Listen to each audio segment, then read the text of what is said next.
The billionaire married his doctor without love, until one night her touch destroyed his control. Before we begin, drop a comment telling us which city you're watching from. And once the story ends, don't forget to rate it from 0 to 10. Oh, and make sure to follow our channel for more stories like this. Now, sit back and enjoy every detail. Cassian Vale sat at the head of the mahogany conference table, his steel-gray eyes scanning quarterly reports with the same precision that had built Vale Pharmaceuticals into a global empire. At 38, he had perfected the art of emotional distance. Every handshake calculated, every smile measured, every decision filtered through logic alone. The 12 board members around him spoke in hushed tones about genetic research breakthroughs and patent acquisitions, their voices blending into a familiar symphony of corporate ambition. Then the room tilted. The sensation started as a whisper, a slight tremor in his left hand as he reached for his coffee. Cassian's jaw tightened imperceptibly. Control was everything. Control had gotten him here, to this glass tower overlooking Manhattan, to this life where emotions were liabilities and vulnerability was a currency he refused to spend. Mr. Vale, the Geneva facility is reporting exceptional progress on the neurological compounds. Harrison Webb, his chief financial officer, continued presenting. Oblivious to the war Cassian was fighting against his own body. The tremor spread to his chest. His heartbeat became irregular, erratic, like an old engine refusing to find its rhythm. Cassian's breathing grew shallow, but his expression remained unchanged. A mask of composure he'd worn so long it felt permanently etched into his features. "Sir, your thoughts on expanding the Swiss operations?" Cassian opened his mouth to respond, but the words felt heavy, foreign. The room's corners began to blur, and for the first time in decades, something scared him. He wasn't in control. "Gentlemen," he said, his voice steady despite the chaos inside, "let's reconvene tomorrow. I have some considerations to review." The board members exchanged glances but didn't question him. They never questioned Cassian Vale. He stood, his movements deliberate and measured, and walked to his private office. Only when the door clicked shut did he allow himself to lean against the wall, his palm flat against the cool glass window. Below, Manhattan pulsed with life, millions of people moving through their routines, unaware that 20 floors above, a man who controlled their medications, their treatments, their hope for healing, was quietly falling apart. His assistant, Beverly, knocked softly. "Mr. Vale? Dr. Morrison is here for your annual physical." Cassian straightened. Dr. Morrison had been his physician for 8 years, discreet, efficient, uninterested in small talk. "Perfect. Send him in." "Doctor." Morrison entered with his usual brisk professionalism, black bag in hand. "Cassian, how are we feeling today?" "Fine," Cassian replied, settling behind his desk as if nothing had happened. "Let's make this quick." But as Dr. Morrison checked his blood pressure, Cassian saw something shift in the older man's expression. The reading, the second reading, the third. "Cassian, when did you last take a real vacation?" "Vacations are for people who don't enjoy their work." "And when did you last sleep more than 4 hours consecutively?" Cassian's silence was answer enough. Dr. Morrison set down his stethoscope and looked directly at him. "Your body is shutting down. Blood pressure through the roof, heart rhythm irregular, stress hormones at dangerous levels. This isn't just exhaustion. This is a complete systemic breakdown. Prescribe whatever you need to prescribe." "I'm not prescribing anything. I'm prescribing someone." Cassian's eyes narrowed. "Meaning?" "You need constant monitoring, someone who understands both medicine and discretion, someone who can manage your health without disrupting your image. I don't need a babysitter. You need a doctor, a specific kind of doctor." Dr. Morrison pulled out his phone and scrolled through contacts. "Dr. Sylvie Ashford, clinical medicine with specialization in behavioral health. She's worked with high-profile clients who need medical care without media attention. Brilliant, ethical, and completely uninterested in anything but results." Cassian studied the name on the phone screen. Something about it felt different from the usual parade of specialists who had tried to fix various aspects of his life. "She'll need full access to your routine, your home, your schedule," Dr. Morrison continued. "Think of it as a medical investment. You invest in companies. Now invest in the only asset that actually matters, your ability to stay alive long enough to enjoy what you've built." For a moment, Cassian saw himself through Dr. Morrison's eyes, a man who had spent so long building walls that he'd forgotten to leave himself a way out. "Fine, but she follows my rules." Dr. Morrison smiled grimly as he packed his equipment. Something tells me Dr. Ashford has her own rules, Cassian, and maybe that's exactly what you need. As the door closed behind Dr. Morrison, Cassian stared out at the city again. Somewhere out there was a woman who would soon have access to the life he'd spent decades perfecting in solitude. He reached for his phone to cancel the arrangement, but his hand trembled again, just enough to remind him that for the first time in his adult life he wasn't the one in control. And something deep inside him wondered if that might be the most terrifying thing of all. She had learned to read people in the spaces between their words, and Cassian Vale's silence spoke volumes. Dr. Sylvie Ashford stood in the marble foyer of Vale's penthouse, her medical bag at her feet, and her eyes taking in the pristine environment with clinical detachment. At 31, she had perfected the art of professional invisibility, arriving when needed, observing what others missed, and leaving without disturbing the careful equilibrium of her clients' lives. The penthouse was exactly what she'd expected. Floor-to-ceiling windows, minimalist furniture that looked more like museum pieces than places where humans actually lived, and not a single personal photograph in sight. Everything was controlled, curated, emotionless. It was like standing inside someone's perfectly constructed armor. Dr. Ashford, Cassian's voice came from behind her, deep and measured. She turned and immediately understood why Dr. Morrison had called her personally.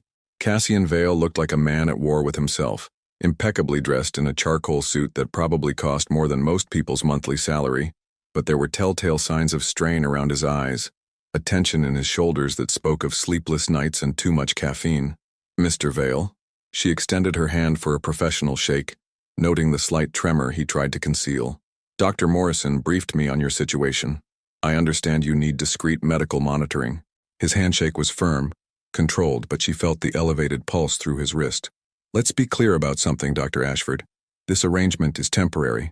I don't need fixing. I need maintenance. Sylvie almost smiled. She'd heard variations of this speech from executives, politicians, celebrities, people who had convinced themselves that needing help was a sign of weakness rather than wisdom. I don't fix people, Mr. Vale. I monitor medical conditions and provide recommendations based on data. Nothing more, nothing less. Something flickered in his gray eyes. Surprise, perhaps, that she hadn't tried to reassure him or coddle his ego. Good. He gestured toward the living area. Let's discuss terms. As they settled into chairs that felt more like architectural statements than furniture, Sylvie opened her medical bag and retrieved a tablet. I'll need access to your complete medical history, your daily schedule, dietary habits, sleep patterns, and stress triggers. I'll also need to monitor you at regular intervals throughout the day. Define regular intervals. Every 4 hours initially.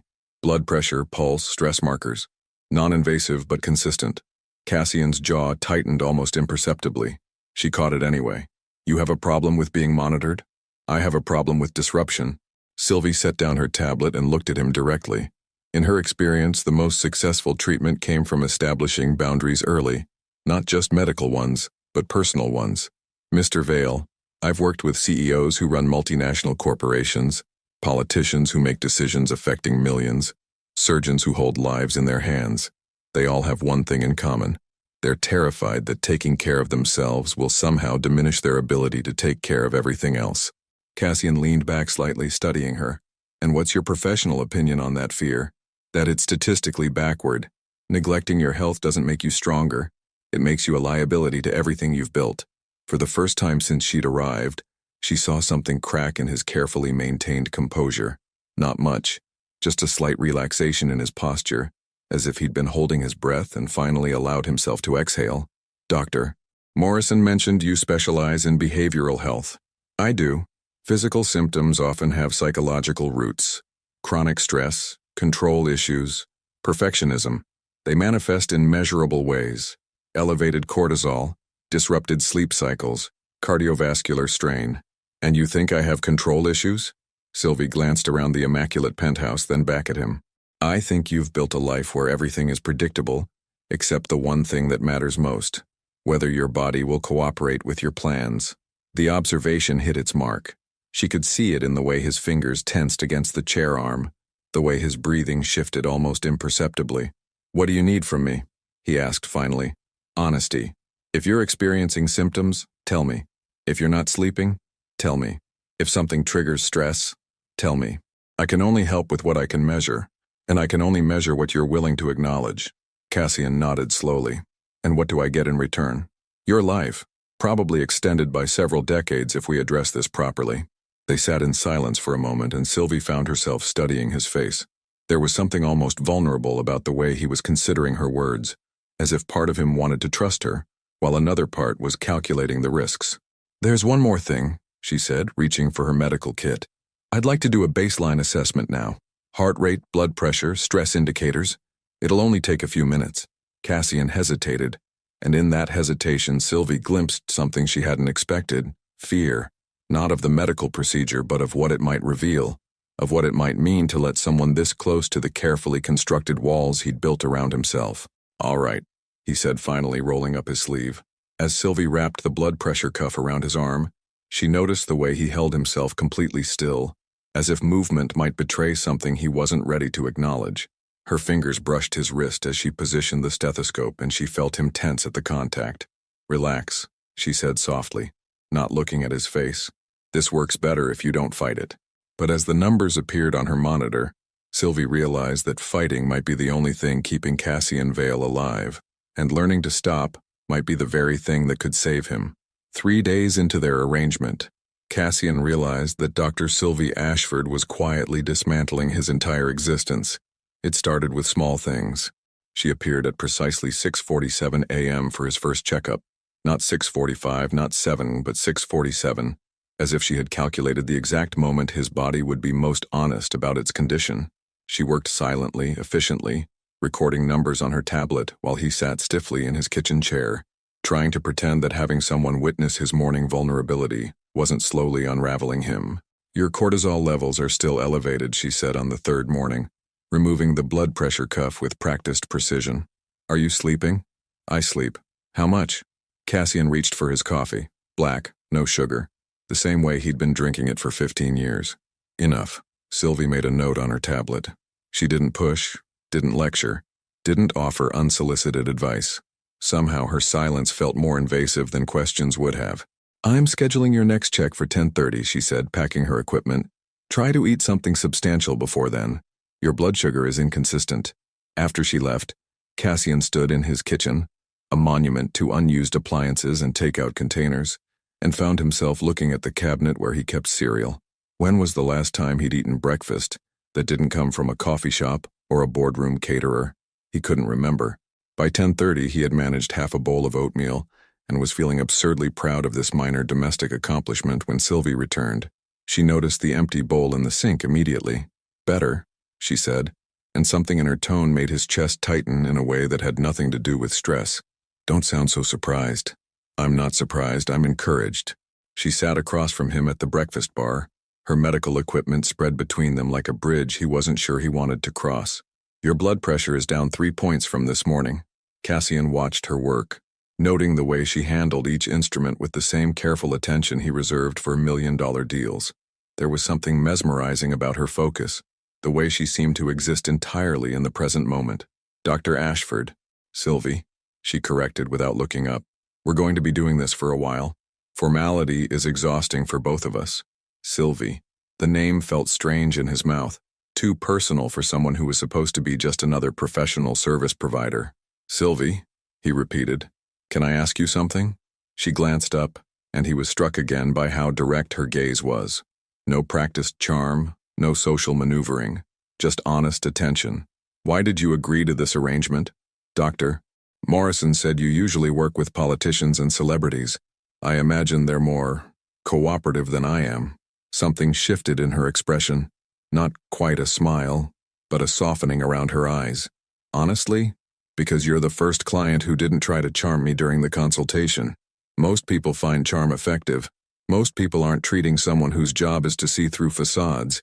She capped her pen and looked at him directly. You didn't pretend to be interested in getting better.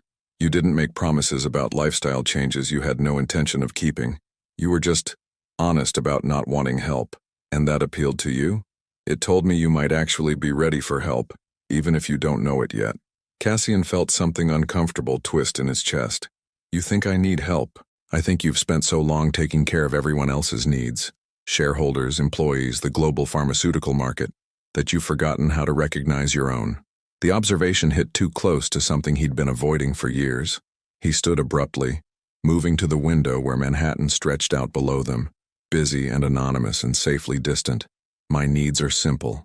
Make money, maintain control, stay alive long enough to do both effectively. And what about connection?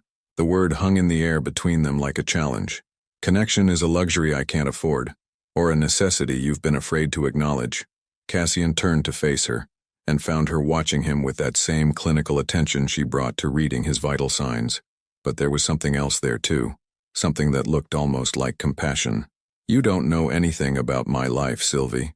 I know you live in a penthouse designed for entertaining that shows no evidence anyone has ever been entertained here. I know you have a kitchen that could serve 20 people, and you eat takeout alone. I know you've built an empire helping other people heal, and you're slowly killing yourself in the process. Her words cut through him with surgical precision, exposing truths he'd spent years carefully concealing even from himself. Maybe, he said quietly. That's exactly the way I want it. Sylvie packed her equipment in silence, but just before she left, she paused at the door. Cassian? He looked up. Wanting to be alone and needing to be alone are two very different things. I'll see you at 2:30. By the end of the first week, Cassian began to anticipate the soft knock on his door at exactly 6:47 a.m. He told himself it was because routine was important for maintaining control. He told himself Sylvie's presence was merely a necessary disruption, like scheduled maintenance on expensive machinery. He told himself many things, but none of them explained why he had started brewing enough coffee for 2 people, or why he found himself listening for the sound of her footsteps in his hallway. Your resting heart rate is improving, Sylvie said, unwrapping the blood pressure cuff from his arm. It was Thursday morning, and she had developed the habit of speaking to him in quiet, measured tones during these early sessions, as if she understood that his defenses were thinnest in those first moments after waking. Good, he replied, though he wasn't entirely sure why it mattered to him that she seemed pleased. And you've been eating breakfast. You've been monitoring my trash. I've been monitoring your glucose levels. They tell their own story.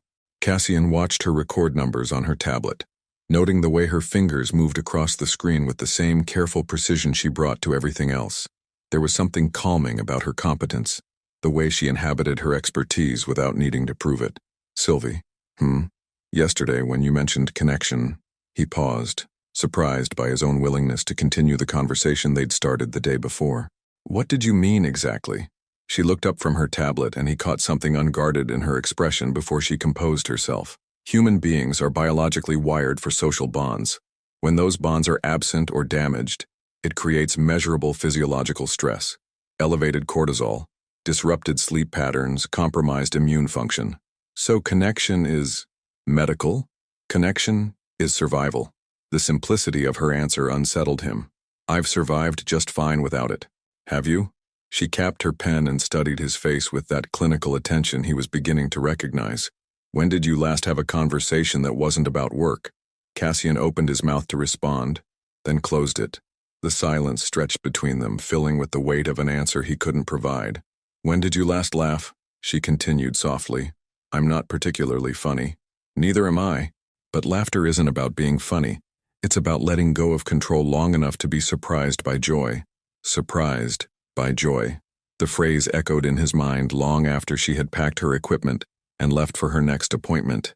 That afternoon, during their 2:30 session, something shifted. Sylvie arrived to find him sitting at his desk, staring at a phone that had been ringing repeatedly. Problem? She asked, setting up her blood pressure monitor with practiced efficiency. My brother. Cassian's voice was flat, emotionless. He calls every few months to ask for money, then disappears until the next crisis. And you don't answer? I stopped answering 2 years ago. Sylvie wrapped the cuff around his arm, and he noticed that her touch lingered a fraction longer than necessary. What kind of crises? The expensive kind. Bad investments, worse relationships, children he didn't plan for with women he didn't stay with. Sounds complicated. Sounds irresponsible. The words came out harsher than he intended, and he saw Sylvie's eyebrows raise slightly. I learned a long time ago that enabling someone else's chaos doesn't help anyone, and refusing to engage helps. Cassian felt something defensive rise in his chest. It helps me maintain boundaries, or it helps you avoid feeling responsible for someone else's pain. The observation cut deep, touching something raw he'd buried beneath years of justified distance. "You don't know anything about my brother." "You're right, I don't." Sylvie checked his blood pressure reading and made a note, her expression carefully neutral. "But I know your stress levels spike every time that phone rings," which suggests that avoiding him isn't actually protecting you from anything. The phone rang again, as if summoned by their conversation. Cassian stared at the display, Fletcher calling, and felt his jaw clench involuntarily. "Your choice," Sylvie said quietly, but she didn't move to leave. Cassian looked at her, this woman who had somehow become a witness to his unraveling, and made a decision that surprised them both. He answered the phone. "Fletcher." "Cass. Jesus, I was starting to think you'd died or something." Fletcher's voice was too loud, too jovial, carrying the forced cheer of someone who needed something. "How's the pharmaceutical empire treating you?" "What do you need, Fletcher?" A pause. Then quieter. "Look, I know we haven't talked in a while, but I'm in a tight spot. Josie's pregnant again and the landlord is threatening eviction and—" "How much?" 20,000, maybe 25, just to get us back on our feet, you know? I've got this business opportunity in Denver that's practically guaranteed to." Cassian closed his eyes. The same script, the same desperate optimism, the same inevitable disappointment. "Fletcher, I can't keep doing this. Come on, Cass. You're loaded. This is nothing to you. It's not about the money. Then what is it about?" Cassian glanced at Sylvie, who was watching him with that steady, unreadable expression. "What was it about?" "It's about you never calling unless you need something. It's about you having 3 kids with women whose names I don't even know. It's about you thinking that, because I have money, I don't have limits." The silence on the other end of the line stretched long enough that Cassian wondered if Fletcher had hung up. "You know what, Cass?" Fletcher's voice, when it came back, was different, smaller, more honest. "You're right. I do only call when I need something.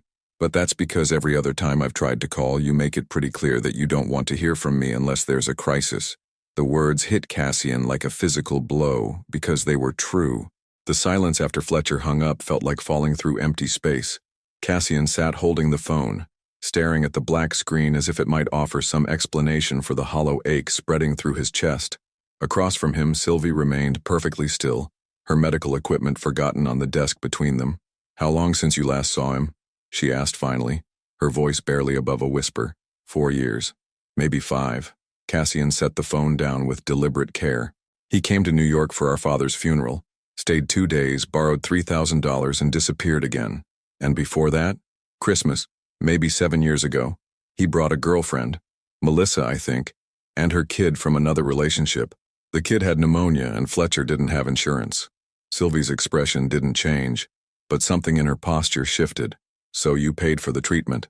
"Of course I paid for it.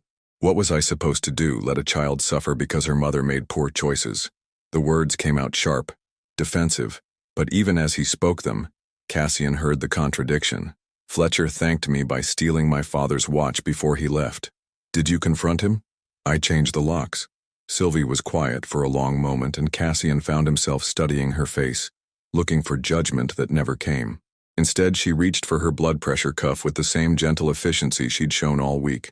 "Your blood pressure is elevated," she said, after taking the reading. "Not dangerously, but enough to notice. Talking to Fletcher has that effect. Talking to Fletcher or acknowledging that you miss him." The observation landed like a physical blow. Cassian stood abruptly, moving to the window where Manhattan spread out below. Millions of people living their complicated, messy lives without requiring his approval or management. "I don't miss the drama. I don't miss the late-night calls asking me to fix whatever disaster he's created this week. I don't miss being treated like an ATM with a heartbeat. But you miss your brother." Cassian's reflection in the window looked back at him. Successful, composed, utterly alone. "Fletcher stopped being my brother the day he decided I was more useful as a bank than as family." "And when did you decide the same thing about him?"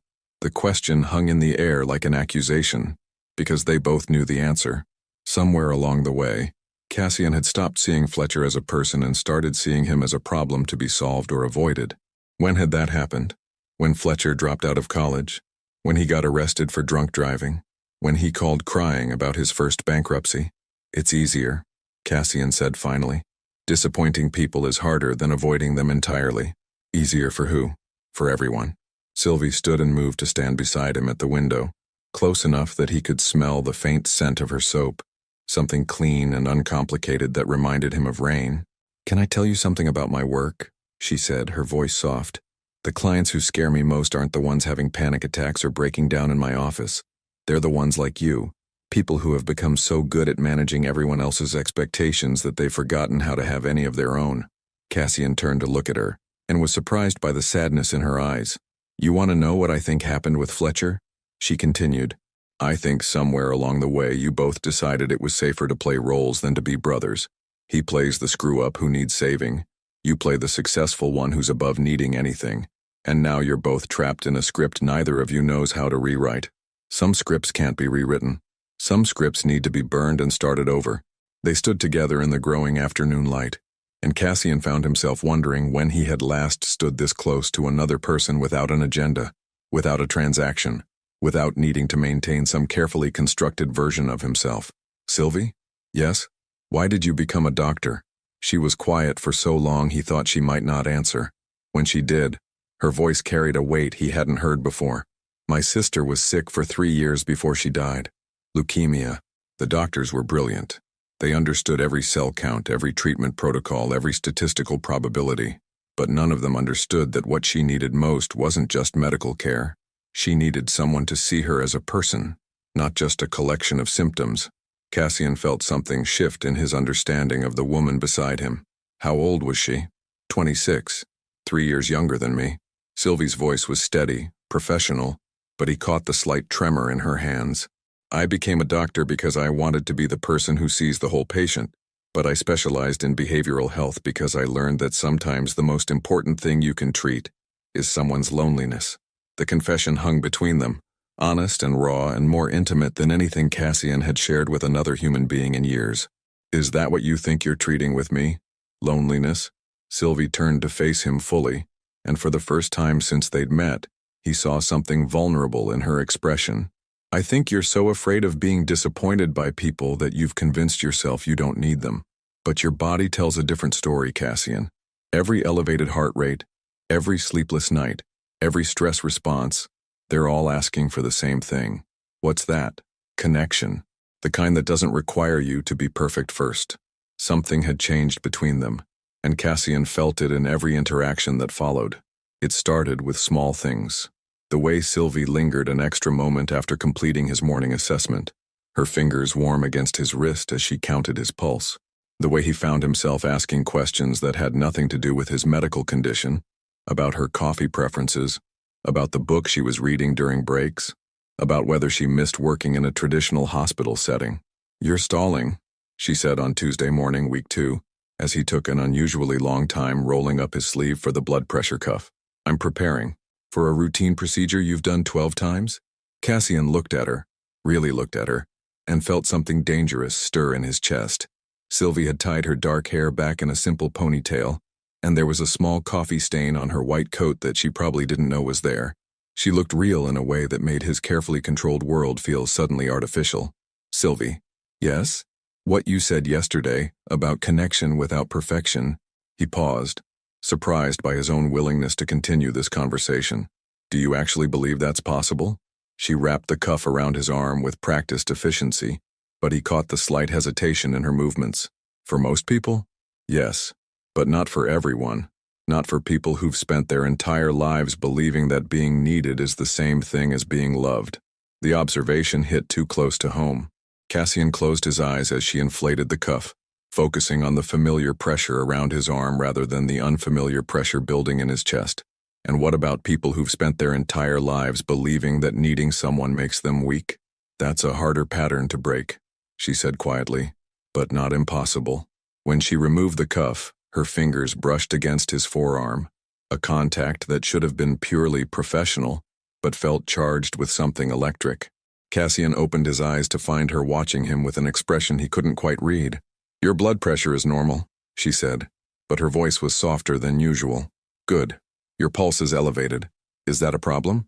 Sylvie's gaze held his for a moment longer than necessary. "That depends on what's causing it."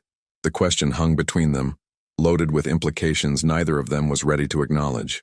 Cassian felt himself leaning slightly forward, drawn by something he didn't want to name, when Sylvie's phone buzzed with an incoming text. She glanced at the screen and immediately stepped back, her professional mask sliding back into place. "I need to take this," she said, moving toward the window. "It's about a patient." Cassian watched her walk away, noting the tension in her shoulders, the way she held herself when she thought he wasn't paying attention. Whatever the text said, it wasn't good news. "Dr. Pembroke?" Sylvie's voice was carefully controlled, but he caught the slight tremor underneath. "Yes, I received your message about Mrs. Chen." Mrs. Chen. Cassian found himself listening despite knowing he shouldn't, drawn by the change in Sylvie's tone, from the warm professionalism she used with him to something more clinical, more guarded. "I understand that the insurance is denying coverage, but that doesn't change the fact that she needs continued treatment." A pause, longer this time. "No, I cannot recommend discontinuing care simply because the family can't afford to pay out of pocket." Cassian felt something shift inside him as he listened to Sylvie advocate for a patient who couldn't advocate for herself. This was what he'd built his empire on, making medications accessible, ensuring that financial barriers didn't prevent people from getting the care they needed. But somewhere along the way, he'd forgotten what it looked like when someone fought those battles one patient at a time. "I'll cover the difference myself if necessary," Sylvie said, her voice firm despite the slight shake in her hands. "Mrs. Chen has been making progress, and abandoning treatment now would be unconscionable." She ended the call and stood with her back to him for a moment, composing herself. When she turned around, her professional mask was firmly in place, but Cassian had already seen what lay beneath it. "Everything all right?" he asked. "Fine. Just a scheduling conflict." "Sylvie." She looked at him, and he saw the exact moment she realized he'd overheard more than she intended. "It's nothing I can't handle," she said quickly. "How much?" "I'm sorry? How much does Mrs. Chen need for her treatment?" Sylvie's eyes widened. "Cassian, you can't just— I can do whatever I want with my money." "How much?" $8,000. Maybe 10, depending on how long the treatment cycle runs. She shook her head. "But that's not your responsibility. Mrs. Chen isn't your patient." "No, but you are." The words came out before he could stop them, and they both knew he didn't mean in the medical sense. Sylvie stared at him, something vulnerable flickering across her features. "You don't understand. If I let you pay for Mrs. Chen's treatment, it changes things between us." "What things?" "The balance, the professional distance, the fact that I'm supposed to be taking care of you, not the other way around." Cassian stood and moved toward her, drawn by an impulse he didn't fully understand. "What if I don't want professional distance anymore? Cassian, what if I'm tired of every relationship in my life being a transaction?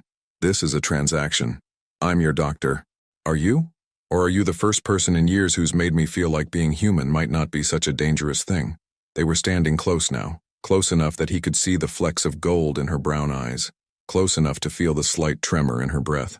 "This is exactly why doctors aren't supposed to get personally involved with their patients," she whispered. "Too late," he said, his voice rough with honesty. "I'm already involved." The confession hung between them like a bridge neither was sure they should cross. Sylvie stepped back first, her hands trembling slightly as she reached for her medical bag. "I should go," she said, but her voice lacked conviction. "Should you?" Cassian remained exactly where he was, close enough that the space between them felt charged with possibility. "Or do you want to?" "What I want isn't relevant. I have a professional responsibility." "To whom?" "To me. Because I'm telling you that what I need right now has nothing to do with blood pressure monitors, and everything to do with the fact that for the first time in years, I don't feel completely alone in my own life." Sylvie's composure cracked, just slightly. "Cassian, you don't understand what you're asking. Then explain it to me." She set down her bag and looked at him with an expression that was part frustration, part longing. "You're asking me to risk my career, my reputation, my professional ethics for what? For something that might not even be real? What makes you think it's not real?" "Because you're isolated, vulnerable, and I'm the first person you've allowed close to you in years. It's called transference and it's textbook psychology." Cassian felt something cold settle in his chest. "So, what I'm feeling is just a psychological condition?" "I don't know what you're feeling." Sylvie's voice was barely above a whisper. "But I know what I'm feeling, and it's not professional anymore." The admission seemed to surprise her as much as it surprised him. They stood in the afternoon light filtering through his penthouse windows, two people who had spent their lives maintaining careful control, suddenly faced with something neither could manage or predict. "Sylvie, I need to leave," she said quickly, reaching for her equipment. "We can discuss adjusting the monitoring schedule when we've both had time to think clearly. But before she could gather her things, Cassian's phone rang. The display showed Harrison Webb, CFO, and something in Cassian's expression must have warned Sylvie that this wasn't a call he could ignore. Harrison? Cassian, we have a problem. The Wall Street Journal is running a story tomorrow about the Shanghai facility investigation. The board is meeting in an hour and they want answers about your stability. Cassian closed his eyes. The Shanghai facility, a pharmaceutical plant that had been under investigation for quality control issues that had nothing to do with Vale Pharmaceuticals directly, but enough to raise questions about the entire industry. What kind of answers? The kind that involve you appearing stable, reliable, and completely in control of your personal and professional life. Maxwell Chen from The Times called asking about your health, your mental state, whether the company is prepared for leadership changes. Maxwell Chen. Cassian felt the walls of his carefully constructed world pressing in around him. What did you tell him? That you're in excellent health and fully engaged with company operations. But Cassian, if there's any truth to the rumors about stress-related medical issues, you need to get ahead of this story. Cassian looked at Sylvie, who had frozen with her medical bag half-packed, clearly understanding that she was witnessing something significant. There are no medical issues, Harrison. Then prove it. The board wants assurance that you're not going to collapse in the middle of the biggest crisis we've faced in 10 years. After Cassian hung up, the silence in the penthouse felt deafening. A scandal? Sylvie asked quietly. A potential scandal? The kind that could cost me controlling interest in my own company if the board decides I'm not fit to handle the crisis. Cassian moved to his desk, his mind already calculating damage control strategies. They want proof of stability.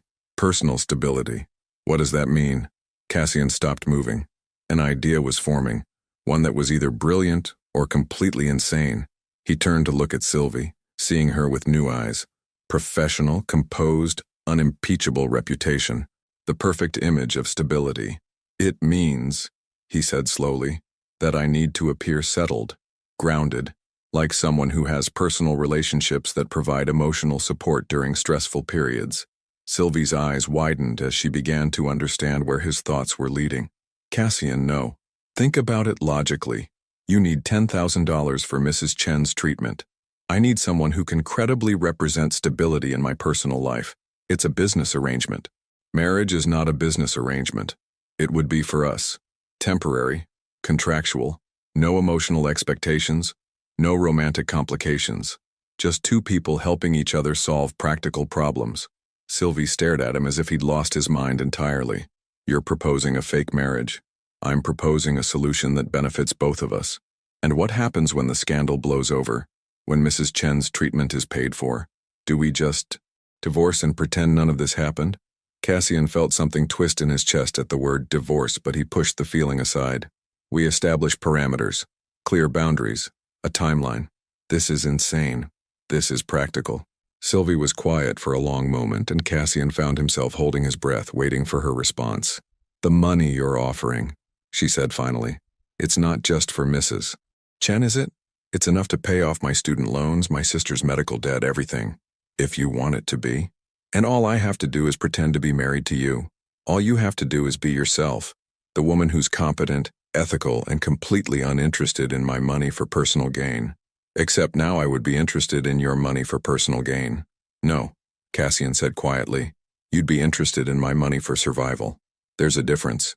3 weeks later, Sylvie stood in the kitchen of Cassian's penthouse at 6:47 a.m., wearing a simple gold band that felt heavier than it should. Mrs. Vale, she said to her reflection in the coffee maker, testing how the name sounded in her mouth. It tasted strange, like a language she was still learning to speak. The civil ceremony had been exactly what Cassian promised. Efficient, emotionless, witnessed by his lawyer and her college roommate, who had agreed to fly in from Chicago without asking too many questions. Sylvie had worn a navy dress she already owned. Cassian had worn the same charcoal suit he wore to board meetings. They had exchanged rings, signed papers, and shaken hands like business partners closing a deal, which, she supposed, was exactly what they were. Good morning. Cassian's voice came from behind her, and she turned to find him adjusting his tie with the same precision he brought to everything else. 3 weeks of marriage hadn't changed his morning routine. Up at 6:30, dressed by 6:45, coffee at 6:50. Good morning, she replied, noting that he looked as uncomfortable with their new dynamic as she felt. Your blood pressure medication is on the counter. Thank you. They moved around each other in the kitchen with careful choreography. Two people sharing space without sharing intimacy. It should have been easier than it was. They had established rules.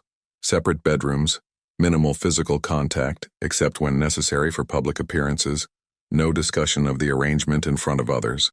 But the rules hadn't accounted for the way her pulse quickened when he accidentally brushed her hand while reaching for his coffee, or the way she caught him watching her with an expression she couldn't quite read when he thought she wasn't looking. "How did your meeting with the board go yesterday?" she asked, settling into the routine of morning conversation that had developed organically between them. Better. The marriage announcement helped with the stability concerns. Cassian paused, cup halfway to his lips. Harrison said the Journal dropped the speculation about my health once they learned I'd gotten married.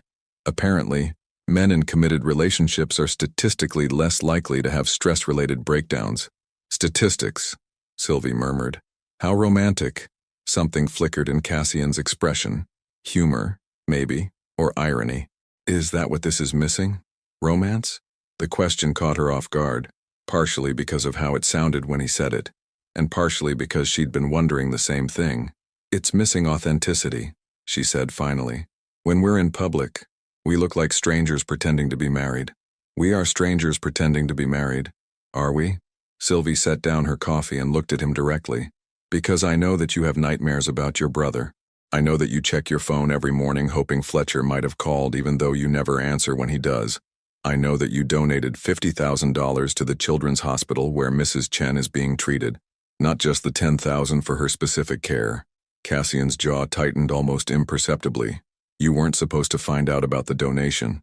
Your accountant called to confirm the tax deduction paperwork. He assumed I knew. They stared at each other across the breakfast bar, the space between them charged with unspoken truths. Why did you say yes? Cassian asked suddenly. To the marriage proposal? To all of it. The monitoring, the living arrangement, the fake marriage. You could have found other ways to pay your debts. Sylvie was quiet for a long moment, considering how much honesty their arrangement could handle. Because you were dying, she said finally. The medical condition wasn't life-threatening. Not the medical condition, the isolation. I've seen what it does to people, the way they start to disappear from their own lives piece by piece until there's nothing left but the functions they perform for other people. Cassian's coffee cup made a soft clink as he set it down. And you thought marrying me would fix that?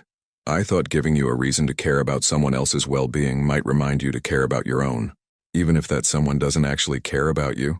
The question hung between them like a challenge, and Sylvie felt something shift in her chest, something dangerous and honest and completely contrary to their carefully negotiated boundaries.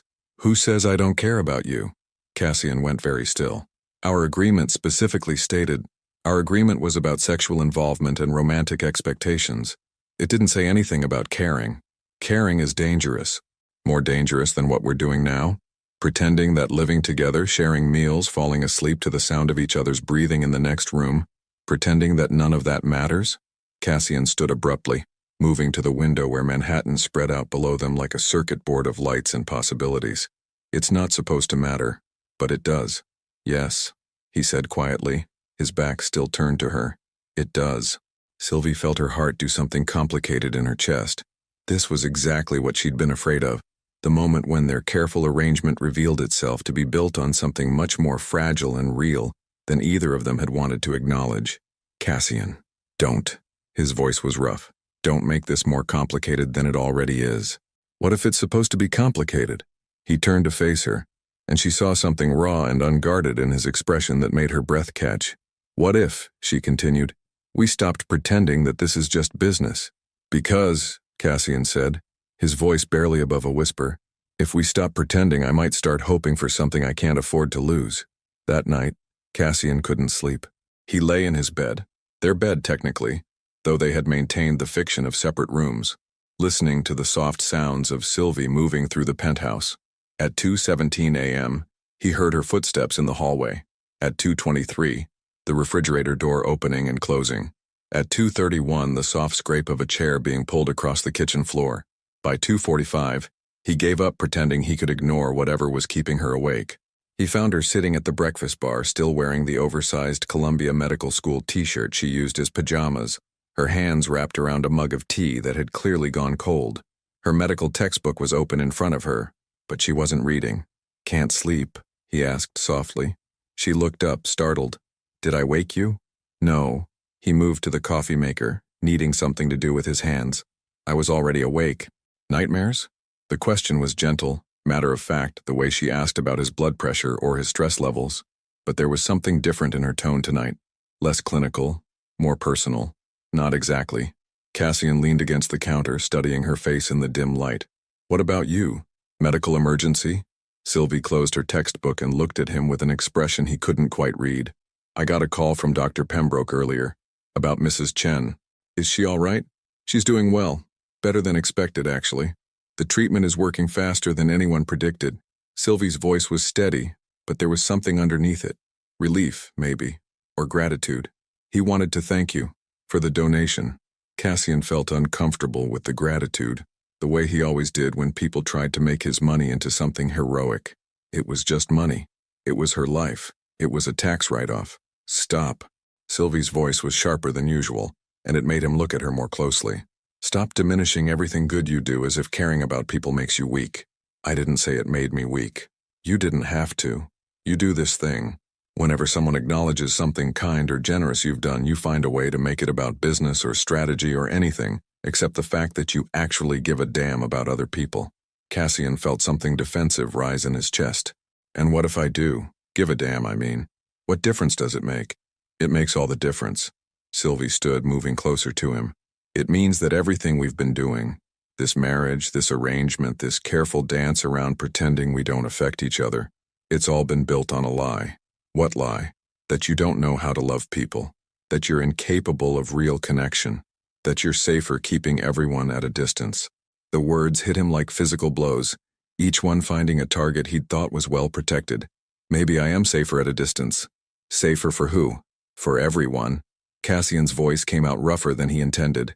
"Do you know what happened the last time I let someone matter to me? Really matter?" Sylvie waited, not pushing, just present. "My father," he said finally. "I was 28 when he was diagnosed with pancreatic cancer.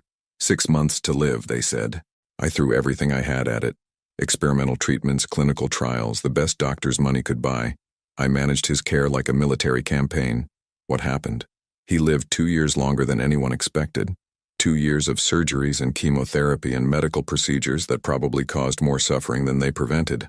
And at the end, when he was dying anyway, he looked at me and said," Cassian's voice broke slightly, "He said he wished I had spent less time trying to save him and more time just being with him." Sylvie moved closer, close enough that he could smell the faint scent of her shampoo. "So you decided it was easier not to care about anyone." "I decided it was safer not to try to save anyone. But that's not what you did with Mrs. Chen. You didn't try to save her.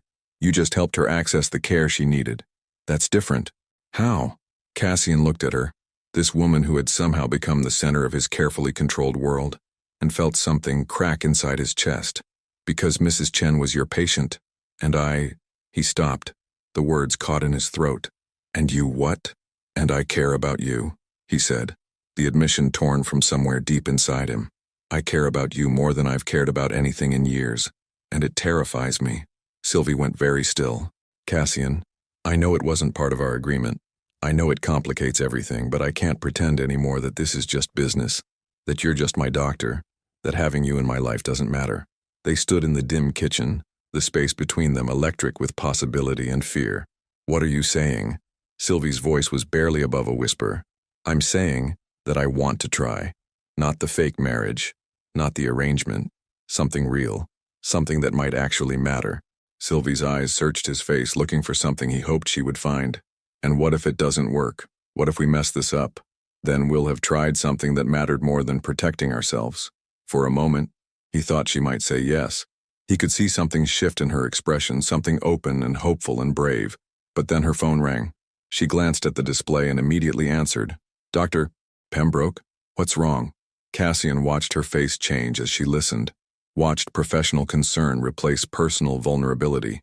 "When did this happen?" she asked, already moving toward her medical bag. "Yes, I can be there in 20 minutes.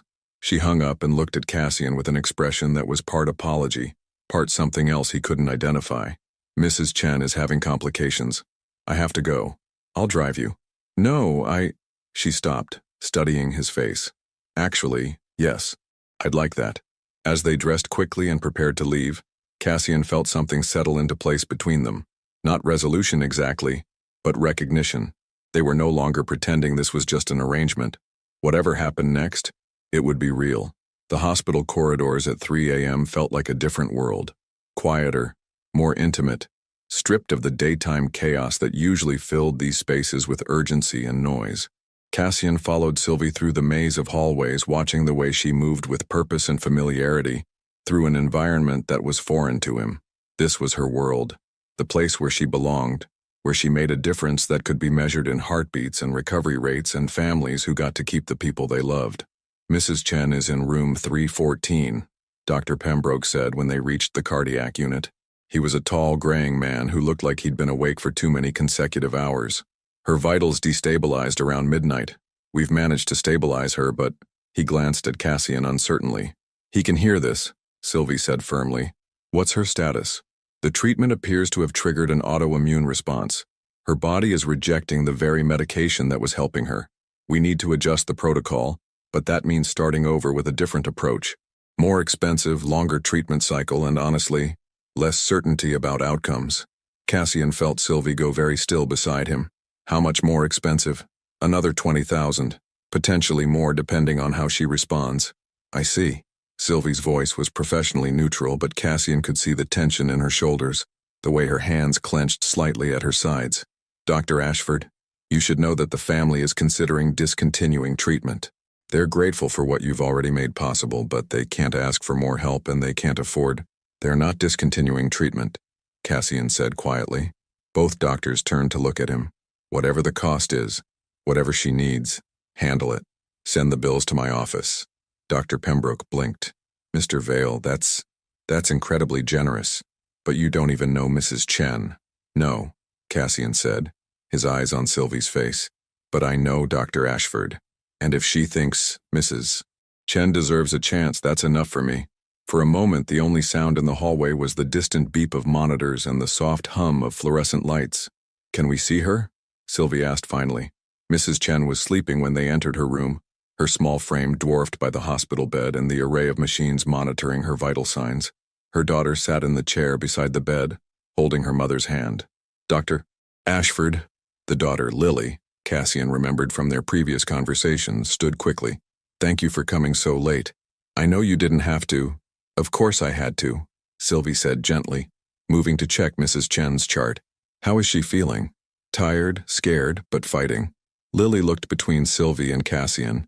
Dr. Pembroke said there might be additional costs for the new treatment protocol.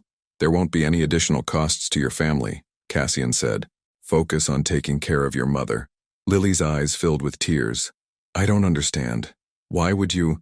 You don't even know us.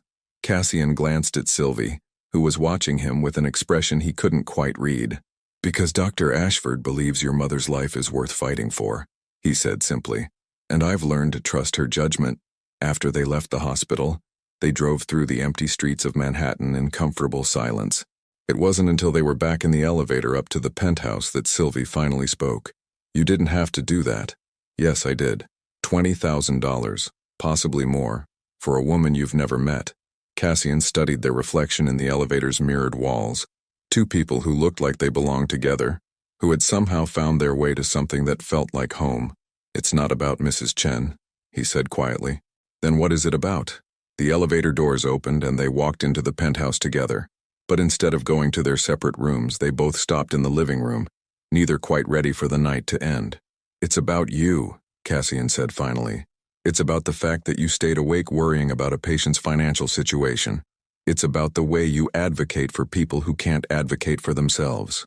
It's about the fact that you made me remember what it feels like to care about something other than profit margins and market share.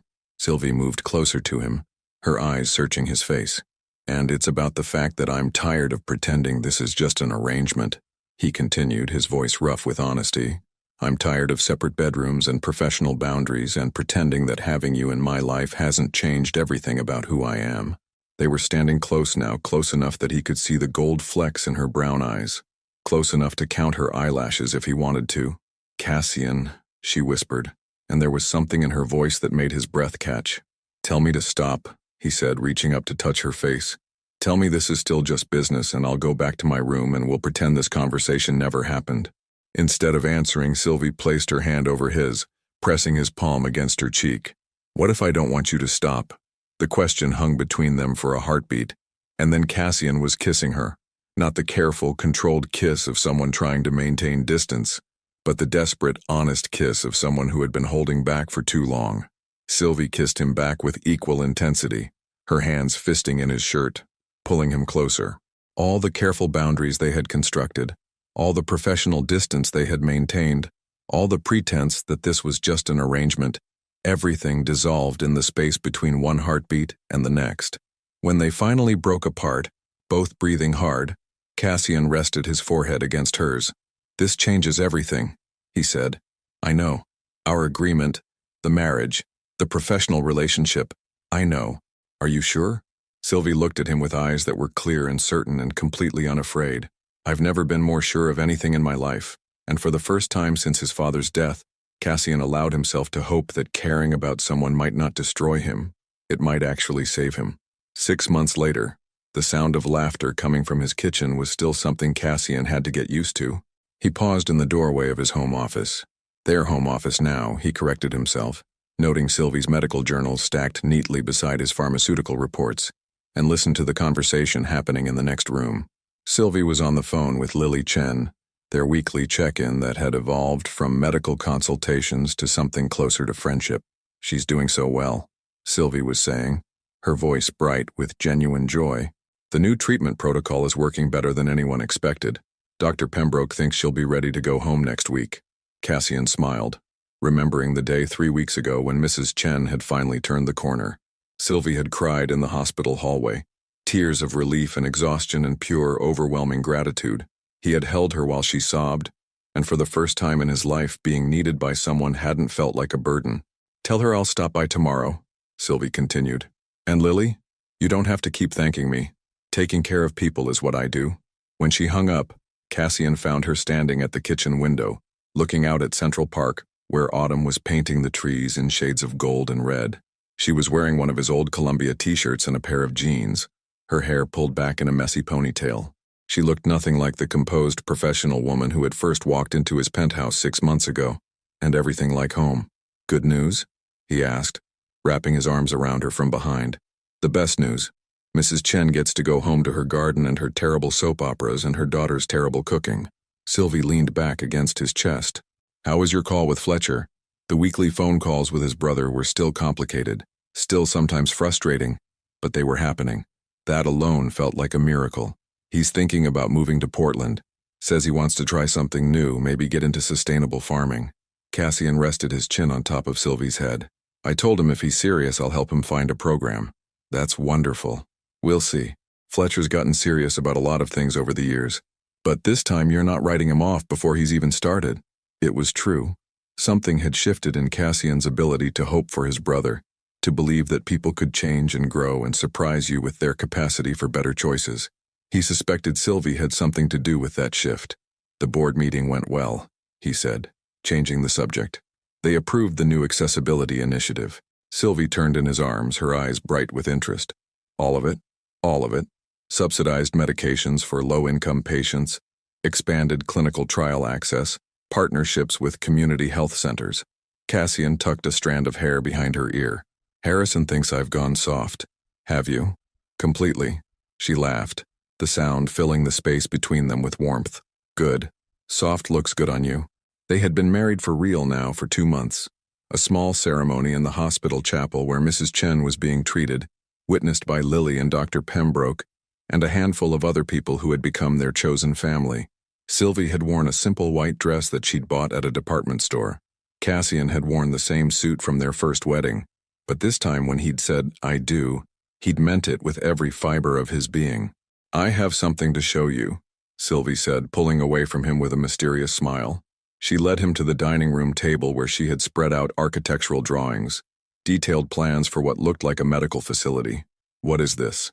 A proposal for a community health center in Queens, specializing in behavioral health services for underserved populations. Sylvie's voice carried the same excited energy he'd seen when she talked about challenging cases or breakthrough treatments. I want to leave the private practice world. I want to do something that matters. Cassian studied the drawings, noting the careful attention to detail, the way the space was designed to feel welcoming rather than clinical. This would be expensive to start up. I know. That's why it's just a proposal right now. A dream, really. How expensive? Sylvie named a figure that would have seemed astronomical to most people, but felt perfectly reasonable to Cassian when weighed against the light in her eyes as she talked about it. Consider it funded, he said simply. Cassian, you can't just... I can do whatever I want with my money, and what I want is to watch you change the world, one patient at a time. Sylvie stared at him, and he saw the exact moment she realized he was completely serious. You would do that? Fund an entire medical center because I asked? I would do that because it matters to you, and what matters to you matters to me. Cassian pulled her closer, marveling at how natural it felt to say the words. Besides, I've learned something important over the past few months. What's that? That the best investments aren't the ones that make the most money. They're the ones that make the most difference.